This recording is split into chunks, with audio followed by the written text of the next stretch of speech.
Summer సీజన్లో యూజువల్గా water అనేది చాలా ఇంపార్టెంట్ థింగ్ అండి.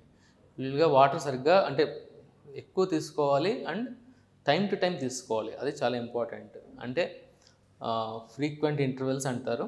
మార్నింగ్ రోజంతా కలిపి ఒక 3 లీటర్స్ మినిమం తీసుకోవాలండి పెద్దవాళ్ళు అయితే. చిన్నవాళ్ళు అయితే వాళ్ళ బాడీ వెయిట్ తగ్గట్టుగా తీసుకోవాలి. ఇప్పుడు అదే కాకుండా మనం ఎండలో పని చేస్తుంటాం. పని చేసే వాళ్ళైతే ఎక్కువ చెమట ఎక్కువ పోతూ ఉంటుంది, డీహైడ్రేషన్ వస్తూ ఉంటుంది. ఈవెన్ ఏసీలో కూర్చున్నా కూడా మనకి డీహైడ్రేషన్ అవుతూ ఉంటుంది. సో ఈ బాడీ డీహైడ్రేషన్ తట్టుకోవాలంటే మనకి ఫ్రీక్వెంట్గా వాటర్ అనేది లోపలికి వెళ్తూ ఉండాలి. పిల్లలు ఏం చేస్తారంటే ఎండలో ఆడుతూ ఉంటారు, వాటర్ సరిగ్గా తీసుకోరు, వాళ్ళకి టైం ఉండదు, లేకపోతే మర్చిపోతూ ఉంటారు. సో ఇట్లాంటప్పుడు ఏంటంటే వాళ్ళకి ఎక్కువ ఇన్ఫెక్షన్స్ అనేవి అవుతూ ఉంటాయి. కొన్నిసార్లు ఇన్ఫెక్షన్ ఎక్కువ సివియర్ అయిపోయి బ్లడ్ కూడా వస్తూ ఉంటుంది యూరిన్లో, అండ్ కడుపు నొప్పి వస్తూ ఉంటుంది. అంటే కొన్ని రకాల ఇన్ఫెక్షన్స్ అవుతూ ఉంటాయి, కిడ్నీ ఇన్ఫెక్షన్స్ అవుతాయి.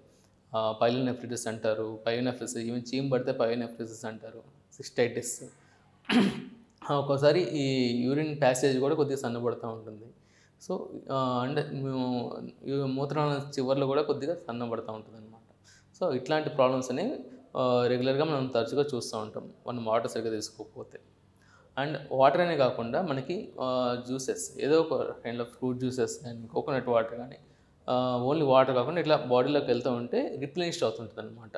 సో మన సాల్ట్స్ అండ్ షుగర్స్ కరెక్ట్గా మన బాడీలోకి వెళ్ళి రీహైడ్రేషన్ అవుతుంటుంది.